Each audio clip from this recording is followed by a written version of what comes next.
ISMHO Talk Show. To the ISMH to the Izzo Talk Show. That's right. Sir Charles. Miss Max. Razor. In the booth, in the building. One more again, like we never left. Razor had to. Hey, look, Razor got so heated in that last conversation, Max. He had to go get 6 waters. I know, right? All the talking. 6 waters. That was an amazing conversation. It really was. And I don't know that we recognize all the time. Maybe we do. Razor probably do, if nobody else. Just how much value the show has in providing information and just educating our community and making sure that they understand the things that are important and why they're important. So thank you guys so much for that. Y'all way too deep for my brain when I walked into the room. So, but you did an amazing job. I appreciate you, Miss Max. That is why we here. You know, like as we said before, no matter what we're going through, when those lights come on, that's right. You know, like we got a job to do. That's right. And speaking of a job to do, Miss Max, I'm so delighted right now because we have a young lady with us that we've been wanting to have on these airwaves for quite a minute now. She always has lovely smile every time I see her out. Like she and I have been a part of round tables together, been vendors at different great events around and whatnot. And it should not be understated the great work that she's doing. I'm talking about none other than Janaisha Bradford. Jay to some. That's right. And she is the creator author. She's a financial advisor, and she is the creator and author of Mahogany and Friends, where she is recreating how kids think about money. And so, Jay, welcome to the program. Thank you for having me. I'm excited to be here with you guys. Yeah. Thank you for obliging. So we educate, we entertain, and but we always leave the show with purpose. And one of the things that we talk quite a bit about is just economics in general, finance, and the importance of being business owners or just being like good stewards of such. And so the fact that you have a passion and a purpose to financially educate the youth and children. Like you can't, like, these are the Black conversations we need to have around a dinner table. Right. That's right. You know what I mean? Yep. Like not just talk about who better, Jordan or LeBron. Yeah. We need to be talking about, do we understand finances? Yeah, and building generational wealth. Right. So, Hey, loving it. And Black financial advisors are pretty rare. So, you it's almost like a unicorn. Yeah. And, sometimes it does feel like a unicorn, but unicorn's pretty, but it also feels a little hard at times. To get people, especially in your community, to trust, your word of advice, and to get people to really see the benefit in working with you that are from other backgrounds than just Black. So it's been a fun journey, though. Charles. Yeah. So like you said, the journey. Let's start at the beginning of the journey. When you look at your career, even before the Mahogany and Friends publications came in, tell us about your story. What got you on this career track? Okay, so it's a long story, but I'll try to keep it short. But it ultimately started when I was young. So at the age of 7, my father passed away, and he was the patriarch of our family. Like, my mom didn't even know how to pump gas. Like, he was really the pillar of our home. And he left her with a large insurance policy. She, like many of us, didn't have any financial education. Her parents didn't come from a wealthy background, so she was very green. And being the oldest, I really watched her deal with that newfound wealth, the mismanagement of it that ultimately led to 2008 when the market crashed, us losing everything. And I used to always be like, how did that happen? Like, processing all of that as young as 7. Yeah. Okay. So fast forward, I wasn't 7 when the market crashed, right. but I was a little older. I was in college, and I'm like, how did this happen? Like, we grew up good. She sent me to Hampton University. I'm like, now why am I having to pull out of school? Like, what's going on? And I just realized that it came from lack of financial understanding and just that educational point. And that led me on a journey to make sure I'm empowered in my finances and make sure I wasn't going through what my mother went through. So I set out on a journey and ultimately came to a point in my career where I was studying for my Series 7 to become a financial advisor. And I just really remember, like, guys, I failed the first time.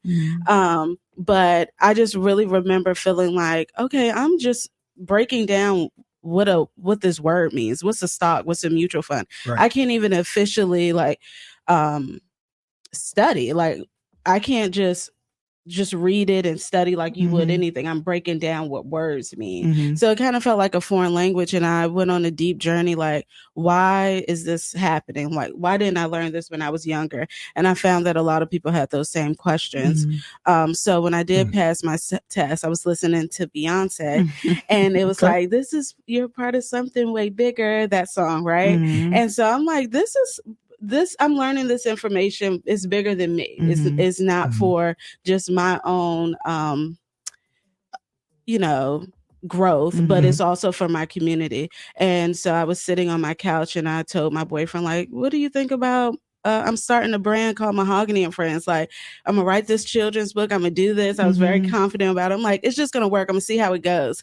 And it was just a book. And then everyone took to it and it became what it is now, a brand that is focused on educating the youth on financial topics. And is this character Mahogany you? So I've always tell everyone she embodies me and my sisters. Like she's very vibrant. She has a little sass to her. She's education, like she's smart. She's ambitious, and it embodies a little bit of all of me and my sisters. Okay. Yeah. I mean, I got to say, like, it does go a long way to see Black children represented on such a book cover. Yeah. You know what I mean? And honestly, like when things get whitewashed, so to speak, like that does sort of irk me, a lot of times because I'm like, representation is important. Yeah, it's important. And it was important for me the first book, Mahogany on Wall Street. So I chose the name because mahogany is a strong brown wood. And I'm like a girl on Wall Street. She's educated. She knows what she's doing. She's fearless. And that was really the point that I was trying to make. And, yeah, that kind of does annoy me too when things are whitewashed, just to be palatable for someone else. Right. And I tell many people from all backgrounds, just because the characters are brown doesn't mean that it's not information that's needed for your child. Like they need to see diversity. And then also, I grew up reading like Llama, Red Pajama. I didn't think I was a llama. You know what I'm saying? So that was just my point right there. Yeah. And before we, dive a little deeper into, the meaning and the offerings that you have in the Mahogany series, you also have the Malcolm collection, right? Yeah. Like, so, like besides the obvious differences, tell us a little more about Malcolm. Like, what are the nuances there and the importance of adding Malcolm to Mahogany? So I wanted young boys to see themselves. It was important dealing with money. And then so this series was just really created to give tools that I felt like I had to learn or find myself. So I think if you're setting the future up, you just give them the tools and show them how to use it properly. So Mahogany is really focused on financial literacy and financial education. And Malcolm is really focused on entrepreneurship. So Malcolm is a young, ambitious boy who wants to be a gazillionaire, and his friends discourage him and tell him like only basketball players can do that. And we know that's not true. But with the help of his community, he learns about things like active and passive income, utilizing, investing, and compound interest to reach his goal. And as you see the series grow, you'll see him diving deeper into actual entrepreneurship things like starting a business. I can't give it all away. But they'll be in a universe together. So it's other characters too. Love it. They'll be in a universe together ultimately when we create our animated series. You'll see all of them, and you'll see how the financial aspect component, the entrepreneurship component, and also like just healthy mindset all works together to give you that bright future you need and navigating money in the world.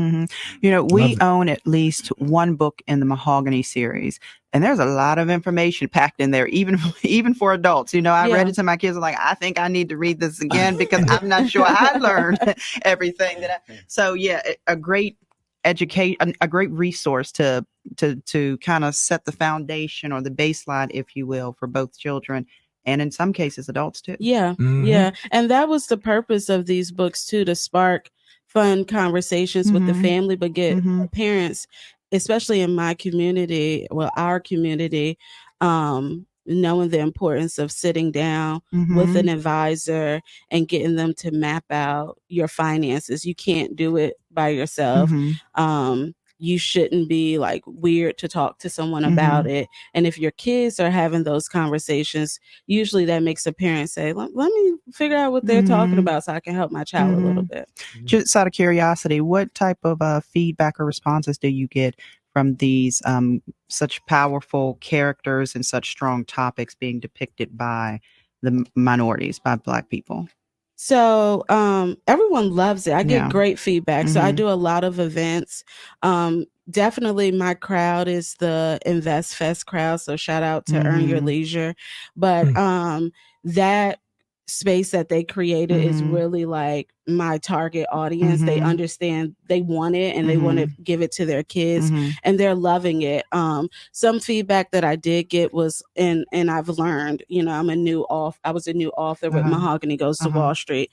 So just breaking that content could have been broke down into a couple of more books, just to like really just spread it out a little bit so that they can just understand that one point instead of so many topics, so that they don't have to go back and forth. Oh, it sounds like a good excuse for another book, though. Yeah, I got a lot of books on the way. Why do you think, with all that Black people know how to do, right, we can make a lot out of a little, and anything, whether it's food, resources, whatever. Why has money management been such a Achilles heel for our generation? I just think it's always been a taboo topic. Like, oh, I don't want to, and I can go into my own theories on history, and we'll take it. Like slavery and how mindsets are set up to keep you where you're at, how the system is designed. But I think that has a lot to do with it. But it's been taboo just to tell your neighbor, oh, I'm doing this, I'm doing that. And that's the only way community learns from one another, is sharing. So if I'm weird to share with you that I just made some money off of this stock, you're not going to know, and you're not going to be able to tell anyone else.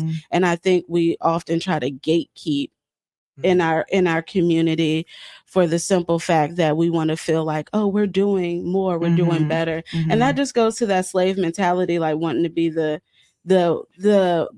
house Negro, you know what I'm saying? Or that one that is being praised. And I think slowly but surely, we are breaking that.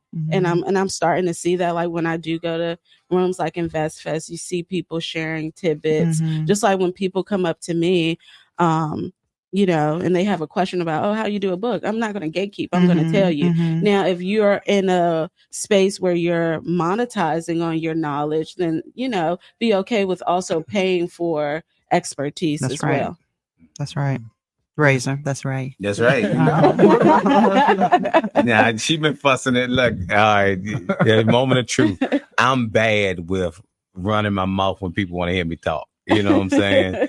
And I'm working on that. My wife been working on me with it. But honestly, being able to monetize what you know, like the information you're doing. You took the tragedy of losing your father, incorporated you and your sisters into the Mahogany young lady, and then giving out information that can also help your community, right? Yeah. That is something that's I personally know it's hard to monetize a gift. If something you're good at, I'm good at running my mouth. Yeah. I was a barber for 27 years total. Yeah. So talking was something I did. So when it came time to try to figure out how to monetize what God has given you and your understanding, it was a difficult thing for me. Yeah. You know, so I would love to read like all your whole series and just see how everything is broken down and see like, hey, you know what? This is where I didn't know, and I leaned to my own understanding and reverted back to something that ultimately hurts me. Yeah. And that's true. When you have a gift, it often feels like, why am I charging for this? This is not a job, right? Like, oh, I can tell you this, and I'm gonna tell you this too. But you have to have community. So I have people in my circle that'll say like, oh, this is you know, you can make money off of that. You should do this. Yeah, I know this feels like a way to give back, but maybe you can do it in a different area so that's why we created our nonprofit arm. But other areas you do need to charge for your time because it's valuable and Absolutely. that's your property. Like that's intellectual your property. Intellectual property. Yeah. Yeah, and it's funny you mentioned that because like that's also one of the things culturally that I think that we are growing in. That whole point of, and a lot of that comes from I think our spiritual foundation as well. Yeah. Right. It's like we come from that feeling bad to be when we profit off of something that we feel like is God given, so to speak. You know what I mean? We're not realizing that like that is how a lot of revenue streams work. That's how it operates, and we shouldn't feel bad about that. Now you don't get over on people. You don't cheat people. You don't get over, right? But you know, but you but make it sure can be you revenue. do it to the best of your ability. Like we're not just packaging something in. Oh, A, B, C, D. No, you package it right. You make sure it is going to be something that someone values. I see that a lot. Sometimes people are just like, oh, I have this business, and they don't package it right. They don't take a lot of pride and thought into it. And if you're wanting someone to value your product and come back and back again, you have to make sure you put that time and effort and detail into packaging it correctly. Right. Yeah. Is in across racial lines raises your point, like circles are circles, whether you black or white. Like I see it in different rooms. If people want like you in the know, they're gonna put you in the know, and then they're gonna outcast whoever they don't other want. I think that's a human issue. But we are joined by Janasia Bradford, creator and author of Mahogany and Friends, and we're talking about the whole empire. I'm gonna call it the empire, Jay. I love that. because Malcolm, we got Malcolm on that thing as well. Oh, and the young homie that did the song too. I call him Young Jock. So shout out to Jaquise. Yeah. Tell them how that. Tell us how that came about, because that's big too. And feeding off of that, maybe give us more information about the animated series, like where you are in that progress. Because as you know, a lot of folks don't want to read. No, they don't. But when you get that nice music video, and then when if you get like the cartoon with it, you're gonna be cooking. Yep. So that's part of our mission, to make it fun, accessible, and inclusive. So we're also in the process of doing a big rebrand, because I know everyone's like, oh, your website and everything looks great, but I want it better. I have a different vision. And so when I think fun, I want people to see that it's fun, it's educational, it's hinting to all of those things. But one of the things that is important to me is to make it accessible. So not everyone wants to read. I mean, get your kids out there reading, though. They need to be reading. But absolutely. I wanted to make it accessible. Like, it's other avenues that we show up. We're fun. I often say, like, we're going to be the next Disney for financial literacy. There you go. But Jaquise, shout out to him. He's amazing.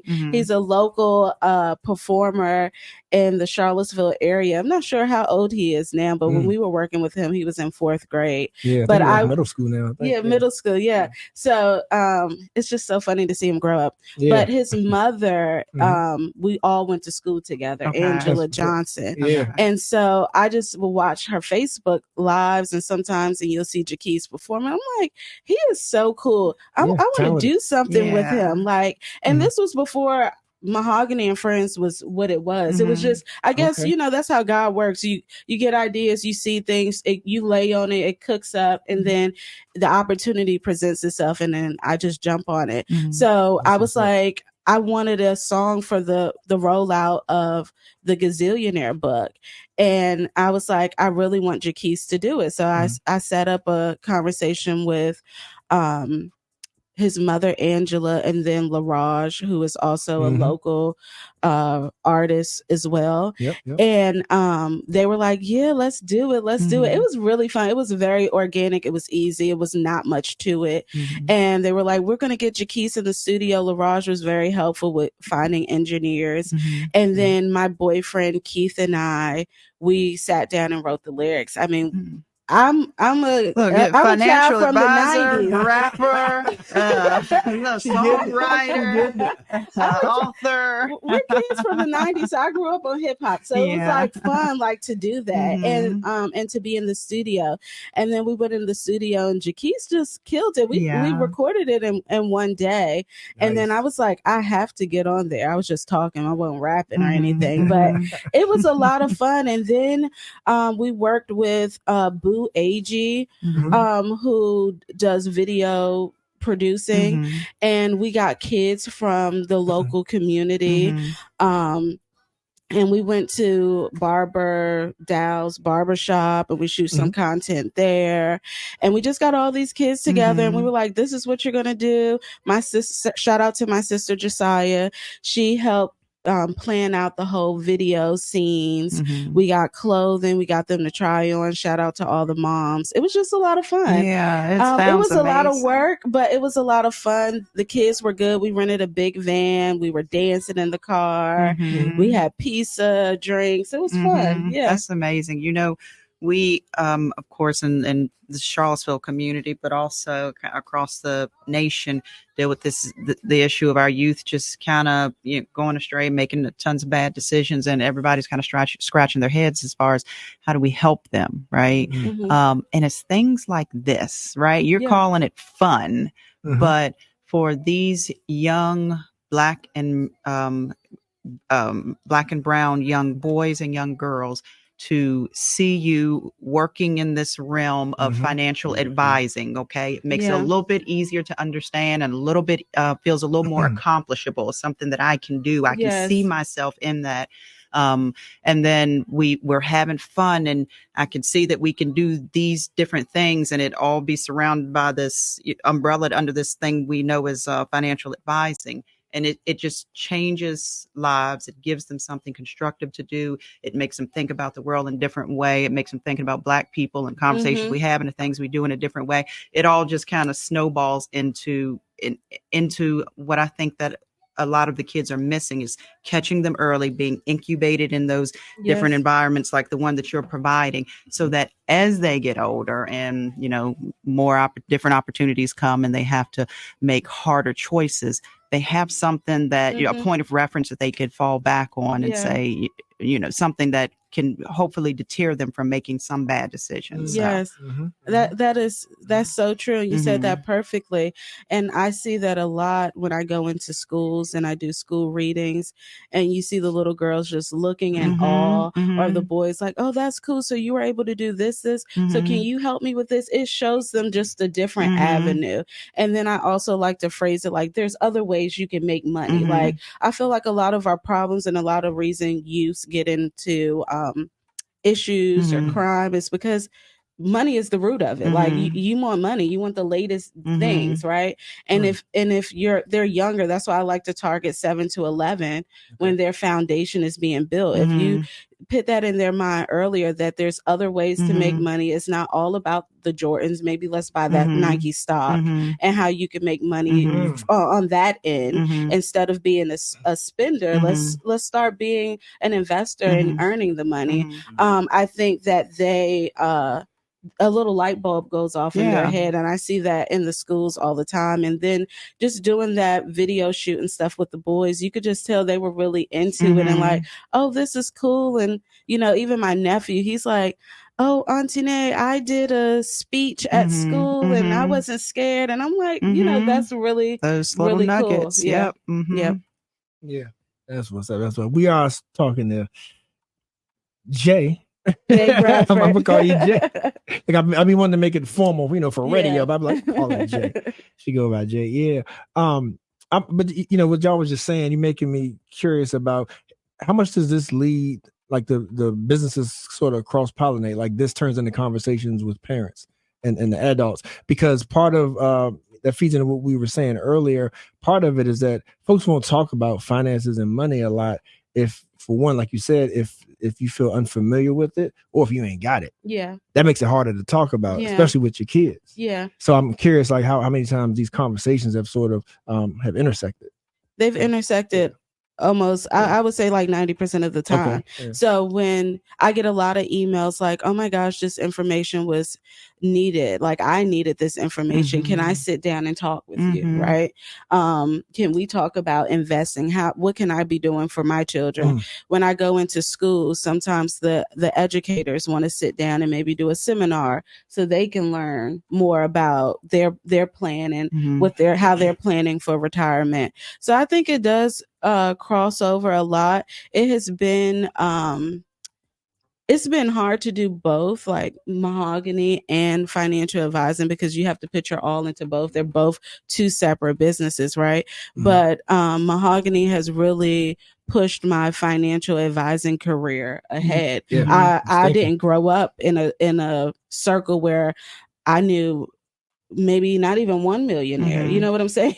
Let alone enough to make sure that my career is sustainable.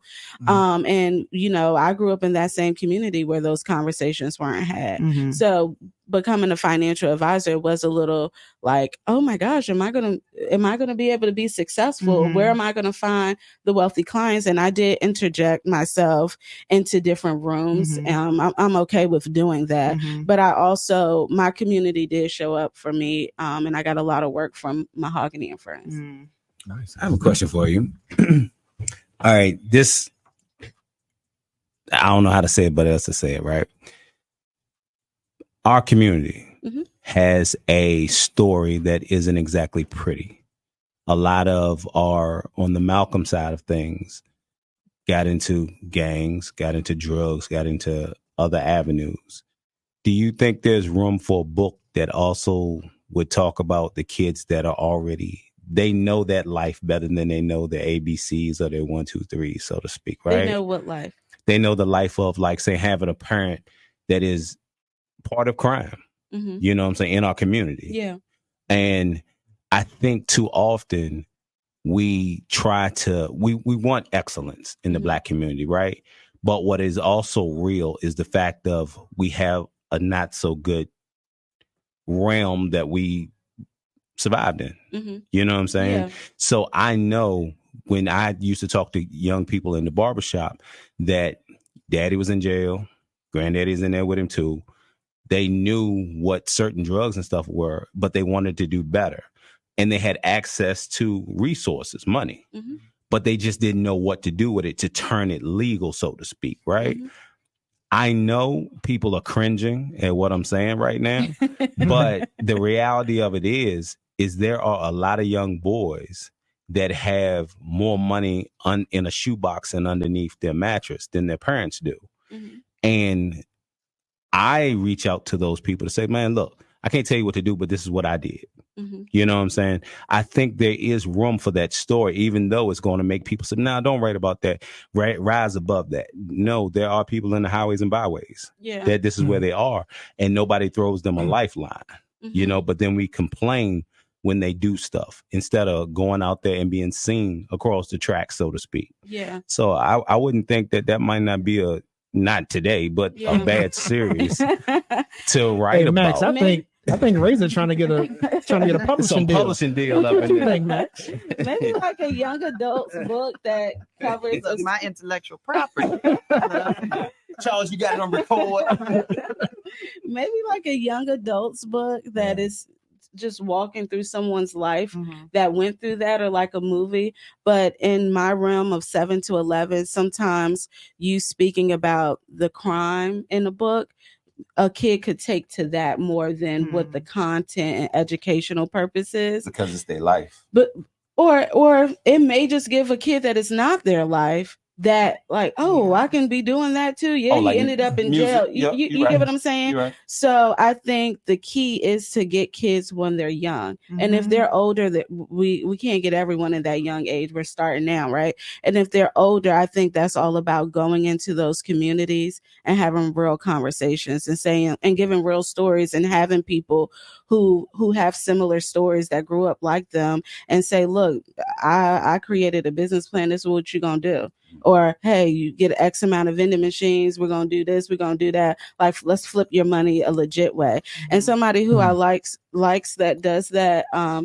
His name is called Trap. What is it? Wall Street Trapper. Wall Street Trapper. Like he really talks in a way that is reachable for people that are on that level. You get what I'm saying? I listen to him too. Like he keeps it real. So I think people like that, or even if you wanted to do that, Razor, going into those areas and talking, and that's what we're trying to do with our foundation part. It's a very green foundation. So we have a 501c3, and we're trying to put a good board together where that is nonprofit work that we can be going into places and you see like people, but we're showing how we rose above everything. Like, I'm a child from Newark, New Jersey. You know what I'm saying? And I tell people that all the time, like, yeah, eventually my mom got money, but it was very rough for us. Like, I have family members who've been in jail on drugs, you name it. I grew up in the Black community, right, in the 90s. So I think it's important just to share your story and then share how they can. Yeah, it's tempting to do these things that can lead you to jail, but it's other ways to make a bigger bag. Yeah, I definitely feel what you're saying. Is you gotta be age appropriate. Yeah, with the content. Yeah, but but that young adult realm, that sounds like that could be a future goal. Yeah, we talk about there. But as we kind of I guess come to a close soon, I was curious. I see people can support, and you mentioned the nonprofit. Maybe tell us a little about that. Folks who want to reach out and support this work. But before we shift, though, where are the books available? Is there an audio, Audible? Are they on the Audible, Barnes and Noble, Amazon, all that good stuff? Our books are everywhere books are sold. Okay. So we don't have Audible yet. We're working on that. You can also, I know the best. Oh, okay. No. Okay. I know a person. Yeah. I'm gonna talk to you. The best place to support though is through our website, because we get 100% of those proceeds. Okay. Right. And then as far as if you want to help with the nonprofit part, we have one program called our Push program, and that's placing our books in kids' hands in underserved communities where it may not be their parents' first thought to buy them that book that's going to educate them, because they're trying to keep a roof over their head, right? So you can go on there, you can donate however many books, and you get them at a discount. We send a letter, we ship them off, it's free shipping, and we address that it's coming from you.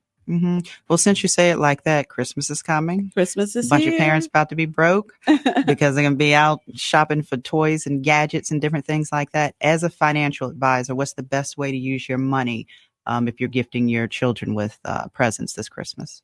Well, I know the little babies want some toys, but we got to really evaluate what they already have. What's a need and what's a want, right? Break it down that simple. But I think the best way to set your kid up is opening up that custodial account and putting cash there and letting that investment grow. So there's a couple of different strategies. It's just unique to what your goals are and what you're wanting. And if you want to talk to me more about that, you can reach out to me.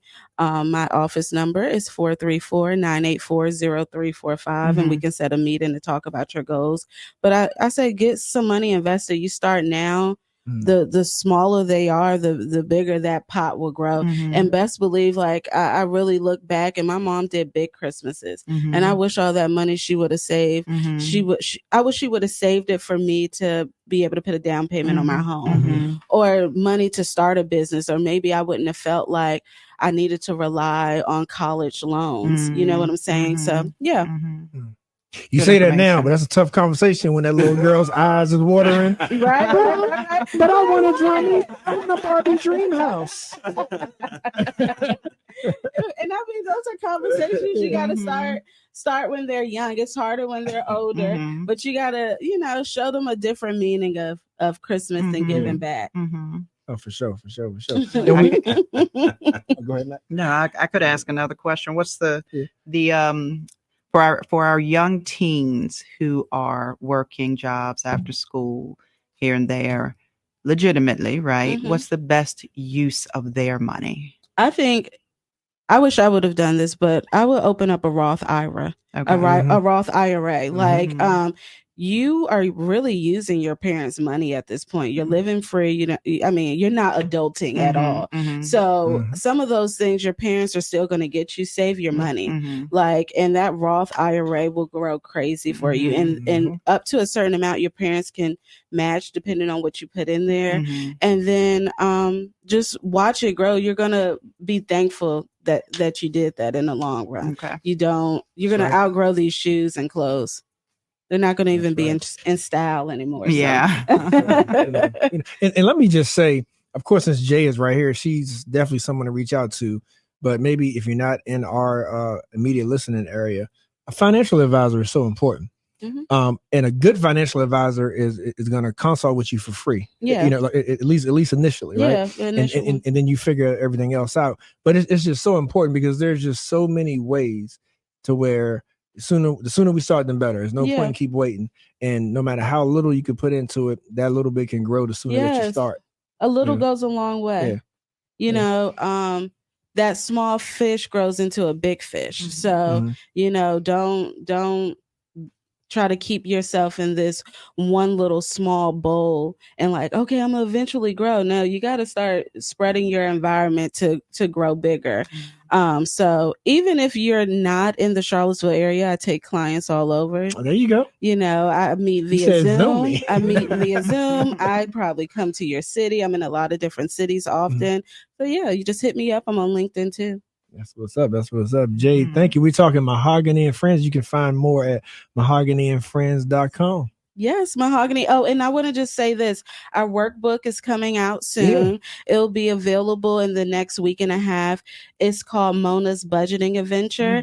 So it really goes well pairing with the Malcolm book, but they'll be doing problems, word solving, figuring out income and expenses, the difference between needs and wants, simple and compound interest, and just coming up with their own budget. Is coloring pages in there, also little games that they can play at home. It's really fun and cute. Do they have you at the local schools, elementary, high schools? Come talk to the kids? Yeah. Okay, I have something good. February for Charlottesville High that for Black History Month. I'm going there to talk. Okay, but I do mostly all the elementary schools in the area. Yep. Awesome. And I do a workshop with Albemarle County Office of Equity and Inclusion, trying to get Charlottesville to get on that list. And then I work with UVA Star Hill Pathways program where I do curriculums for middle and high school students.